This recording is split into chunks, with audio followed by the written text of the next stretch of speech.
உலகத்திலே best country எது இப்படின்னு வச்சுக்கோங்களேன். நம்ம எல்லாத்துக்கும் டக்குன்னு ஒரு 2-3 பேர் வரும்ல. ஸோ அந்த பேர் வந்து இந்த வீடியோ எண்டு முடிக்கிறப்ப உங்களோட முடிவு அதுதானா அப்படின்னு சொல்லிட்டு நம்ம செக் பண்ணுவோம்.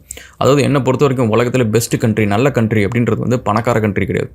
ஸோ ஏழை கண்ட்ரியாக இருந்தாலும் சரி, ஒரு சில விஷயங்கள்லாம் வந்து கரெக்டாக இருந்துச்சு அப்படின்னா வந்து அந்த கண்ட்ரி தாங்க இருக்கிறதுல சொர்க்கம். ஸோ அந்த மாதிரி என் வாழ்க்கையில் நான் ட்ராவல் பண்ணி வந்த கண்ட்ரீஸில் ஏழை கண்ட்ரியாக இருந்தாலும் சரி, பிரமிக்கிற மாதிரி ஒரு சில விஷயங்கள்லாம் இருந்திருக்கு. ஸோ அந்தமாரி என்னென்ன விஷயங்கள் அப்படின்னு சொல்லிட்டு பார்ப்போம். வெல்கம் டு ஆஸ்ட்ரகுலன். Thank you for all the love and support. வீடியோஸ்லாம் பிடிச்சிருந்துச்சு அப்படின்னா சப்ஸ்கிரைப் பண்ணுங்கள், ஃப்ரெண்ட்ஸ்லாம் ஷேர் பண்ணுங்கள். அண்ட் அதேமாரி எக்ஸ்பெக்டேஷன் அகாடமியில் வந்து நம்ம பண்ணுற புது பண்டிலில் வந்து டெக் அண்ட் இன்ஜினியரிங் தாண்டி வந்து அடுத்தது டெக் அண்ட் இன்ஜினியரிங் ஃபவுண்டேஷன் அப்படின்னு சொல்லிட்டு நான் ஒன்று பண்ணுறேன். ஸோ இதில் வந்து டெக்லேயே வந்து சில பேர் வந்து மொபைல் டெக்னாலஜிஸில் ஒர்க் பண்ணுவாங்க, இல்லை வெப் டெக்னாலஜிஸில் ஒர்க் பண்ணுவாங்க. அவங்களுக்கு பிளாக் செயின் பற்றி தெரியாது, ஏஐ பற்றி தெரியாது, ஈவன் கேம் டெவலப்மெண்ட் பற்றியோ பிக் டேட்டா பற்றியோ அதுமாதிரி நிறைய டிஃப்ரெண்ட் அதுக்குள்ளார என்ன நடக்குது, அந்தமாரி டெக்னாலஜிஸ் எதுக்கு யூஸ் பண்ணுறாங்க, அதுக்குள்ளார எப்படி போகிறது, அதில் எப்படி ஜாப் ஆப்பர்ச்சுனிட்டிஸ் இருக்குது, இதுமாதிரி நிறைய விஷயங்கள் தெரியாது ஃபண்டமெண்டல் லெவலில். இது எல்லாத்தையும் வந்து டெக் ஃபவுண்டேஷன் அண்ட் இன்ஜினியரிங் ஃபவுண்டேஷனில் வந்து கிளியராக எக்ஸ்பிளைன் பண்ண போகிறேன். ஸோ அதை போய் செக் பண்ணி பாருங்கள். ஓகே, ஸோ இப்போ வந்து இந்த நல்ல கண்ட்ரி அப்படின்றத வந்து நம்ம எப்படி டிஃபைன் பண்ணுறது? இந்த நல்ல கண்ட்ரி அப்படின்றதுக்கு பின்னாடி வந்து ஒரு சில க்ரைட்டீரியாஸில் மோஸ்ட் இம்பார்ட்டண்ட்டாக நான் சொல்கிற க்ரைட்டீரியா அது அப்படின்னு பார்த்தீங்கன்னு வச்சுக்கோங்களேன். சுதந்திரமாக யோசிக்கிறதுக்கான உரிமை இருக்கிற கண்ட்ரி. இது என்ன சுதந்திரமாக யோசிக்கிறதுக்கான உரிமை? நான் வீட்டில் உட்காந்து என்ன வேணாலும் யோசிப்பேன், யார் என்ன பண்ண முடியும்?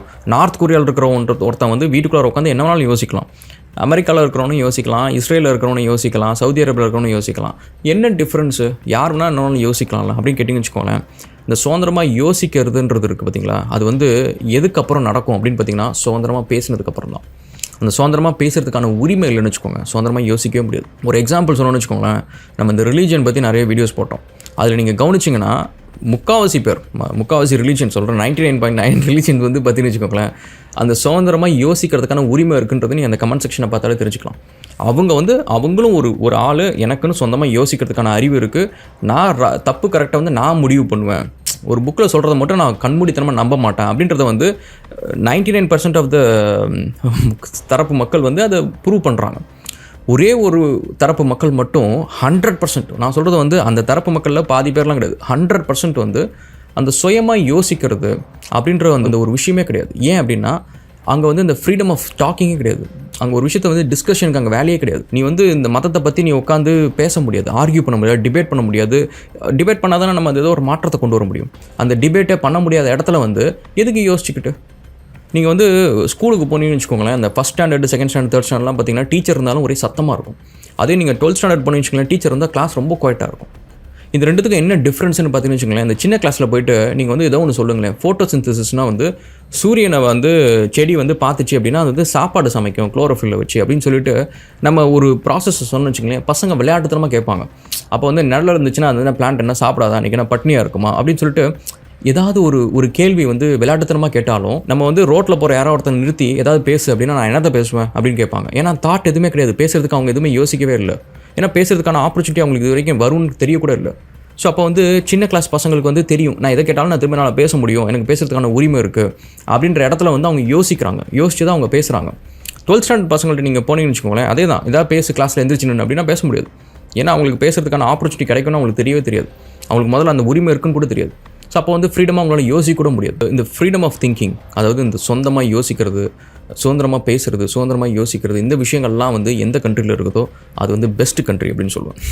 நீங்கள் வந்து ஏதாவது ஒரு பெரிய பணக்கார கண்ட்ரியை நீங்கள் எடுத்து வச்சிருக்கீங்கன்னு வச்சுக்கோங்க, இந்த அரேபிய கண்ட்ரிலாம் எடுத்து வச்சிருக்கீங்கன்னு வச்சுக்கோங்க, அதெல்லாம் ஆயில் மணி அதெல்லாம் இல்லைன்னா அந்த கண்ட்ரீஸில் பாகிஸ்தான் மாதிரி தான் வந்துருக்கும். ஸோ அந்த கண்ட்ரீஸ்லாம் நீங்கள் பார்த்தீங்க அப்படின்னா வந்து அதுலேயும் ஒரு லிஸ்ட்டு போட்டு வச்சுக்கோங்க. வச்சுட்டு நம்ம நிறைய பேர் திட்டுற USA எடுத்துக்கோங்க, இஸ்ரேல் எடுத்துக்கோங்க, ஃப்ரான்ஸ், ஜெர்மனி, இந்த மாதிரி நிறைய கண்ட்ரிஸ் எடுத்துக்கோங்க. இது எல்லாத்தையுமே வந்து வச்சுட்டு இந்த 2 செட் ஆஃப் கண்ட்ரீஸில் வந்து எந்த கண்ட்ரியில் அதிகமாக பேட்டன்ட் ஃபைல் பண்ணியிருக்கிறாங்க, எந்த கண்ட்ரீஸில் அதிகமான இன்வென்ஷன்ஸ் வந்துருக்கு, எந்த கண்ட்ரீஸில் வந்து அதிகமாக நோபல் ப்ரைஸ் வாங்கியிருக்கிறாங்க அப்படின்னு பார்த்தீங்கன்னா USA வந்து கிட்டத்தட்ட 400 வாங்கியிருக்கு. அண்டு ஃப்ரான்ஸு, ஜெர்மனிலாம் 100 கணக்கில் வாங்கியிருக்கு. இஸ்ரேல் அது கிட்டத்தட்ட பொழுதுனி சண்டை தான் போட்டுட்டு இருந்துச்சு, அதுவே 13 வாங்கியிருக்கு. ஸோ அப்போ இதெல்லாம் எப்படி நடக்கும் அப்படின்னு பார்த்தீங்கன்னா இந்த கண்ட்ரீஸ்லாம் என்ன காமனாக இருக்குது அப்படின்னு பார்த்தீங்கன்னா ஃப்ரீடம் ஆஃப் டாக்கிங்.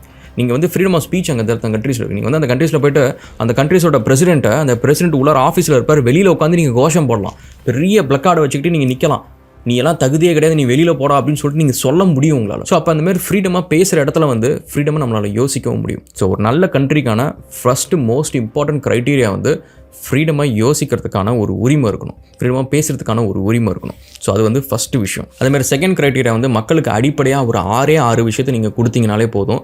உழைச்சி முன்னேறணும் அப்படின்ற வந்து உழைச்சி முன்னேறிடுவான், அவன் நாட்டையும் முன்னேற்றிடுவான். இந்த 6 விஷயங்கள் என்னென்னு பார்த்தீங்கன்னு வச்சுக்கோங்களேன். நல்ல ரோடு, நல்ல சுவாசிக்கிறதுக்கு நல்ல க்ளீனான ஏரு, அதுக்கப்புறம் குடிக்கிறதுக்கு நல்ல தண்ணி, எலக்ட்ரிசிட்டி, இன்டர்நெட்டு, அதுக்கப்புறம் நல்ல மெடிக்கல் ஃபெசிலிட்டி. இந்த 6 விஷயமும் இருந்துச்சுன்னு வச்சுக்கோங்க, உழைச்சி முன்னேறணுன்ற வந்து இந்த 6 விஷயம் மட்டும் போதும். இந்த இன்க்ரீடியன்ட் இருந்தால் போதும் ஒருத்தன் முன்னேறிட முடியும். ஸோ இப்போ இந்த 6 விஷயத்தை எந்த கண்ட்ரீஸ்லாம் கொடுக்குதோ, மக்கள் அதை பயன்படுற மாதிரி கொடுக்குதோ, அந்த கண்ட்ரிஸ் எல்லாமே நல்ல கண்ட்ரிஸ் அப்படின்னு நம்ம சொல்லலாம்.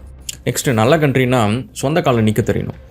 ஸோ அதாவது இந்த டாக்ஸேஷன் அப்படின்ற ஒரு விஷயம் நீங்கள் பார்த்துன்னு வச்சுக்கோங்களேன். நம்ம எல்லா கவர்மெண்ட் இன்ஃப்ராஸ்ட்ரக்சரும் நம்ம யூஸ் பண்ணுறோம். ரோட் நெட்வொர்க்கு, பவர் கிரிட், இந்த மாதிரிலாம் யூஸ் பண்ணுறோம். ஸோ நம்ம சம்பாதிக்கிறதுல ஒரு போர்ஷன் நம்ம யூஸ் பண்ணுறதுக்காக நம்ம திரும்ப வந்து பே பண்ணுறோம், விச் இஸ் ஓகே. பட் இதை தாண்டி வந்து மக்களோட உழைப்பை சுரண்டி அவனோட வெறும் வரிப்பணத்தில் மட்டுமே தான் நான் வந்து வேலை செய்வேன், இதை மட்டும்தான் வச்சு கண்ட்ரியை ரன் பண்ணுவேன் அப்படின்றது அந்த காலத்து ராஜா நடத்துகிற ராஜ்யம் கிடையாது. ஸோ அப்போ இந்த கண்ட்ரீஸ்லாம் என்ன பண்ணணும் அப்படின்னு பார்த்தீங்கன்னா, சொந்தமாக சம்பாதிக்கிறதுக்கான முயற்சியை சீரியஸாக பண்ண ஆரம்பிக்கும். இப்போ ISRO பார்த்தீங்கன்னா இந்தியாவில் வந்து மற்ற கண்ட்ரீஸு, தேர்ட் பார்ட்டி கம்பெனிஸ் இவங்களோட சேட்டலைட்ஸ் வந்து லான்ச் பண்ணுது. ஸோ அதுக்கு வந்து ஒரு இன்கம் வருது. ஸோ அந்த ஏஜென்சி வந்து அதோட எக்ஸ்பென்சஸ் போக மிச்சம் இருக்கிறதுக்கு வந்து அதுக்கு ஒரு ப்ராஃபிட்டுமே இருக்குது.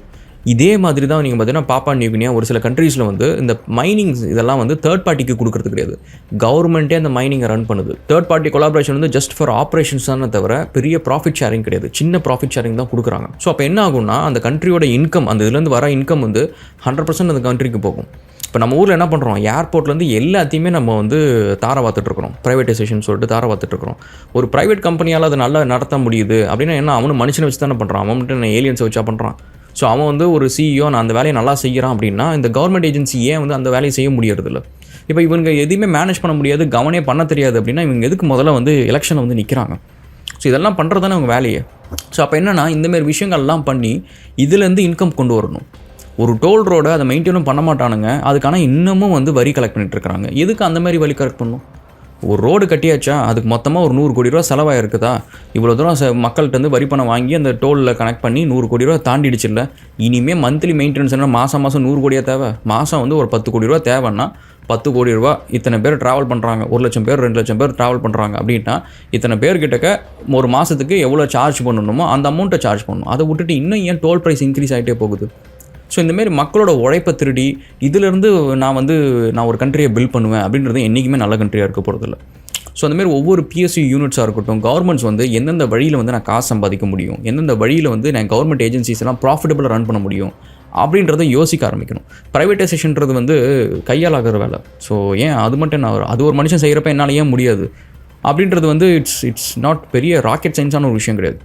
ஸோ அது ஒன்று. அண்ட் நெக்ஸ்ட் வந்து என்னோடய கண்ட்ரியில் வந்து இந்த ஃபெசிலிட்டி கிடையாது, என்னால் வந்து இந்த கண்ட்ரியில் வந்து இந்த மாதிரி ஹையர் எஜுகேஷன் கிடையாது, என்ன கண்ட்ரியில் வந்து இந்த மாதிரி ஹையர் மெடிக்கல் ஃபெசிலிட்டிஸ் கிடையாது, அதுக்காக நான் வேறு ஒரு கண்ட்ரி போகிறேன் அப்படின்றது இருக்குது பார்த்தீங்களா? ஸோ அதுவுமே ஒரு பெரிய பிட்ஃபால் தான். நம்ம இந்தியாவோட பிரெயின் ட்ரைனுக்கான ரீசன் என்ன அப்படின்னு பார்த்தீங்கன்னு வச்சுக்கோங்களேன், லேக் ஆஃப் ஆப்பர்ச்சுனிட்டிஸ் கிடையாது. அந்த ஆப்பர்ச்சுனிட்டிஸ் இருந்தாலுமே lack of talent recognition. So அந்த ஆப்பர்ச்சுனிட்டிஸ் இருக்கும், நீங்கள் ஒரு IAS ஆகிறதுக்கான ஒரு ஆப்பர்ச்சுனிட்டி இருக்கும். பட் கடைசியாக நீங்கள் யாருக்கு கூணு கும்பிடு போட்டுட்ருக்கணும் அப்படின்னு பார்த்தீங்கன்னா ஒரு படிக்காத தற்கொலை பொலிட்டிஷியனுக்கு போட்டுட்ருப்பீங்க. ஸோ அப்போ என்ன அப்படின்னு பார்த்தீங்கன்னா, ஒரு ஆப்பர்ச்சுனிட்டி இல்லாத கண்ட்ரி கிடையாது இந்தியா. ஆப்பர்ச்சுனிட்டி இருக்குது, பட் அந்த திறமைக்கும் உழைப்புக்குமே வந்து ரெகக்னேஷன் கொடுக்காத கண்ட்ரி. அதனால தான் நிறைய பேர் வெளியில் போகிறாங்க. இப்போ இந்தமாரி விஷயங்கள்லாம் வந்து நம்ம ஃபிக்ஸ் பண்ணணும்னு வச்சுக்கோங்க. ஸோ அந்த கண்ட்ரி வந்து சீரியஸாகவே பெஸ்ட் கண்ட்ரியாக இருக்கும். ஒன்றுமே இல்லை, இப்போ இந்தியாவில் வந்து 100 கோடி பேர் 140 கோடி பேர் இருக்கிறான். நீங்கள் ஒரு சின்னதாக ஒரு சோப்பு ஒன்று பண்ணி டிவியில் இருக்கிற எல்லாத்துலேயுமே வந்து ஒரு அட்வர்டைஸ்மெண்ட்டை போட்டு, எல்லா சோஷியல் மீடியாவில் ஒரு அட்வர்டைஸ்மெண்ட் போட்டு இன்றைக்கி நீங்கள் வந்து ஒரு 10 கோடி ரூபா நீங்கள் மார்க்கெட்டிங்கில் செலவு பண்ணி உங்கள் கையில் ஸ்டாக் வந்து நெட்ஸே 1 கோடி ரூபா சோப்பு இருக்குன்னு வச்சுக்கோங்க, ஒரு ஸ்டோப்பு 10 ரூபாய்க்கு விற்றுன்னு வச்சுக்கோங்க, நீங்கள் பாட்டுக்கு அசால்ட்டாக பணத்தை எடுத்துகிட்டு போயிடலாம். ஸோ அந்த அளவுக்கு ஒரு பவர்ஃபுல்லான மார்க்கெட் இருக்கிற கண்ட்ரி இந்தியா, சைனா, இந்தமாரி கண்ட்ரீஸில்.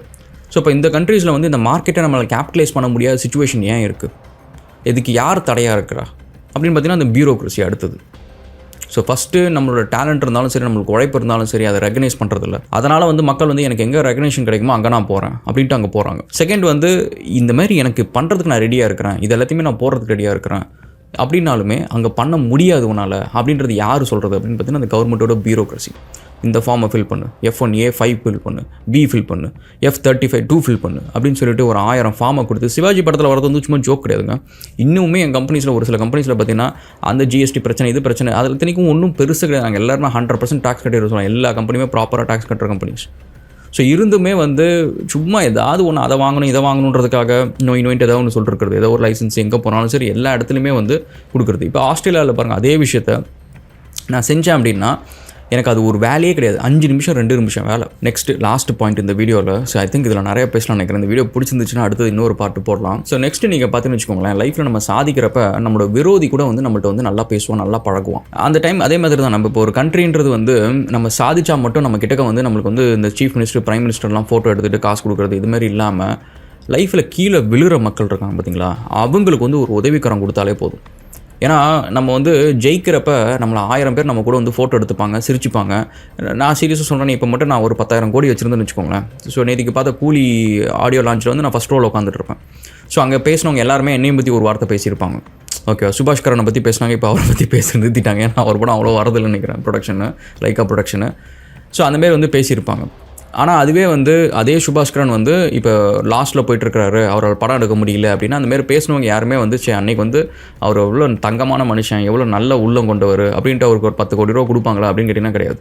ஸோ அதனால் வந்து நம்ம ஜெயிக்கிறப்ப ஒருத்தவங்க கூப்பிட்டு பாராட்டுறதோட ஒரு நல்ல கண்ட்ரின்றது வந்து மக்கள் வந்து கீழே வெளுறப்ப அவங்களுக்கு தூக்கி விடுறதுக்கு இருக்கும். ஏன்னா நீங்கள் ஜெயிக்கிறப்ப உங்களை வந்து பாராட்டினவங்களே நீங்கள் ஞாபகம் வச்சுக்க மாட்டீங்க. சரி, இது வந்து நம்ம ஜெயிக்கிறவங்க எல்லாத்துக்குமே தெரிஞ்ச ஒரு விஷயம் என்னென்னா, நம்ம ஜெயிச்சதுனால தான் அவங்க வந்தாங்களே தவிர நம்மளுக்காக வரலன்றது அவங்களுக்கு நல்லா தெரியும். ஆனால் தோக்குறப்ப ஒருத்தவங்க உங்கள்கிட்ட வந்து சப்போர்ட் பண்ணுறாங்க பார்த்தீங்களா, அவங்க வந்து எதுக்காகவும் வரல, உண்மையாலுமே அவங்க ஒரு நல்ல மனசு நல்ல கைண்ட்னஸோட வராங்க. அவங்கள நம்ம லைஃப் லாங் ஃபுல்லாக மறக்கவே மாட்டோம். என்னோட வீடியோ கைண்ட்னஸ் அப்படின்னு கருணையை பற்றி ஒரு வீடியோ போட்டிருப்பேன். அதை நீங்கள் பாருங்கள். எனக்கே ஒரு டீச்சரை வந்து என் லைஃப்பில் இன்ன வரைக்கும் எனக்கு ஃபேவரட் டீச்சர்னா அந்த பேர் தான் நான் சொல்கிறேன், ஜோன் மிஸ்னு ஏன் சொல்கிறேன் அப்படின்னு பார்த்தீங்கன்னா அந்த கருணை தான். ஸோ அந்தமாரி எந்த கண்ட்ரி வந்து ஒரு மக்கள் வந்து கீழே விழுறப்ப அந்த இடத்துல அவங்களை கை தூக்கி கொடுக்குறது நிற்குதோ அந்த மக்கள் வந்து அந்த கண்ட்ரியை என்றைக்குமே விட்டு கொடுக்க மாட்டாங்க. ஸோ இந்த பேட்ரியாட்டிசம் அப்படின்ற ஒரு விஷயத்தை வந்து ஒரு கண்ட்ரி மேலே ஒரு பற்றை உருவாக்குறது வந்து ஜெயிக்கிறவனுக்கு நிறைய ப்ரைஸ் தொகை கொடுக்குறதோ ப்ரைஸ் கொடுக்குறதோ அவனை என்கரேஜ் பண்ணுறதோ கிடையாது. அவன் கீழே விழுறப்ப அவன் கையை பிடிச்சி அவனை தூக்கி விட்றது தான். ஸோ இதை வந்து ஒரு கண்ட்ரி செய்யாதனால தான் நீங்கள் பார்த்தீங்கன்னா ஒரு சில கண்ட்ரீஸில் ஸ்லம் இருக்கும். நீங்கள் ஸ்லம்ன்றது வந்து நீங்கள் யாருமே வந்து சீரியஸாக சொல்கிறேன், அதை நீங்கள் மட்டமாக நினைக்காதீங்க. அதை பற்றி செப்பரேட்டாக ஒரு வீடியோ சொல்கிறேன். அதாவது லைஃப்பில் வந்து நம்ம ஒவ்வொரு போர்ஷனும் மேலே போக பார்த்துன்னு ஸ்லம்மை விட்டு நம்ம தள்ளி போவோம். ஒரு நல்ல இடத்துக்கு போவோம், பெரிய வீடாக இருக்கணும், கார் இருக்கிற மாதிரி ஒரு இடம், சேஃபாக இருக்கிற மாதிரி ஒரு இடம் அப்படின்னு சொல்லிட்டு நம்ம தள்ளி போவோம், ஸ்லம் விட்டு தள்ளி போவோம். ஆனால் நீங்கள் லைஃப்பில் எல்லாத்தையும் இழந்ததுக்கப்புறம் உங்கள் சொந்தக்காரங்க, உங்கள் கூடவே இருக்கிறவங்க, உங்கள் ஹஸ்பண்டோ ஒய்ஃபோ பிள்ளைங்களோ எல்லாருமே உங்களை விட்டுட்டு போயிடுவாங்க. ஏன்னா அதுக்கு மேலே உங்கள்கிட்ட எதுவுமே கிடையாது அப்படின்ட்டு விட்டுட்டு போயிடுவாங்க. அந்த இடத்துல, அதாவது உங்களுக்கு எதுவுமே கிடையாது அப்படின்ற இடத்துல கூட உங்களை கடைசியாக வாழ வைக்கிறது எது அப்படின்னு பார்த்தீங்கன்னா அந்தமாரி ஒரு 2000 3000 மாத வருமானத்தில் என்னால் வாழ முடியுமா அப்படின்னு கேட்குற கேள்விக்குரிய எல்லாம் எங்கே ஆன்சர் கிடைக்கும் அப்படின்னு பார்த்தீங்கன்னா ஒரு ஸ்லம்மில் தான் கிடைக்கும். ஸோ அப்போ ஒரு கண்ட்ரி செய்ய வேண்டிய வேலையை எது செய்யுது அப்படின்னு பார்த்தீங்கன்னா ஸ்லம் இருக்கிறது தான். ஸோ அதனால் இந்த ஸ்லம்மை போட்டு கவர் பண்ணுறது, ஸ்லம் இருந்தால் எனக்கு வந்து கேவலம் அப்படின்னு நினைக்கிற ஒரு லீடர் இருக்கிற கண்ட்ரி இருக்குது பார்த்தீங்களா, அது ஒரு கோமாளித்தனமான ஒரு விஷயம் தான் அது. ஸோ அதேமாரி ஆனால் அந்த ஸ்லம்மு கூட இல்லாமல் மக்களுக்கு வந்து போக்கு இடம் இல்லாமல் பார்க்கில் அங்கே எங்கேன்னு சொல்லிட்டு நாதி இல்லாமல் கிடக்கிறாங்க பார்த்தீங்களா, அது இதை விட ரொம்ப கொடூரமான ஒரு விஷயம். ஸோ அதனால் இதெல்லாம் நம்ம கட்சியில் இன்னும் கொஞ்சம் நம்ம யோசிக்கணும் டிஃப்ரெண்ட்டாக. எனிவே, ஸோ இதெல்லாம் தான் கைஸ், இந்தமாரி இருக்கிறது தான் வந்து நல்ல கண்ட்ரி. ஒரு நல்ல கண்ட்ரின்றது ஒரு பணக்கார கண்ட்ரி, அழகாக பெரிய பெரிய பில்டிங்கு, சூப்பரான ரோடு, நல்ல காரு எல்லாம் போகிறாங்க, எல்லாம் காசு வச்சுருக்கிறாங்க அப்படின்றது மட்டும் இல்லாமல் மக்கள் வந்து நிம்மதியாக இருக்கணும், மக்கள் சந்தோஷமாக இருக்கணும், மக்கள் சுதந்திரமாக யோசிக்கணும், மக்கள் முன்னேறதுக்கான அங்கே வழி இருக்கணும். ஸோ இதெல்லாம் சேர்ந்தது தான் வந்து ஒரு நல்ல கண்ட்ரி. இது எல்லாத்தையும் விட நம்ம ஜெயிக்கிறப்ப நம்ம சொன்ன மாதிரி 1000 பேர் நம்மளை பார்க்க வருவோம். நம்ம தோக்குறப்ப கடைசியாக நம்மளை சப்போர்ட் பண்ணுறதுக்கு நம்ம கண்ட்ரி இருந்துச்சுனாலே போதும். மக்கள் வந்து அந்த கண்ட்ரிக்காக உயிரை கூட கொடுப்பாங்க, கேட்கவே தேவையில்ல. அதான் பேட்ரியாட்டிசம், அங்கே தான் பில்ட் பண்ணணும். ஓகே, உங்களுக்கு catch up again on another video guys, and thank you so much and cheers.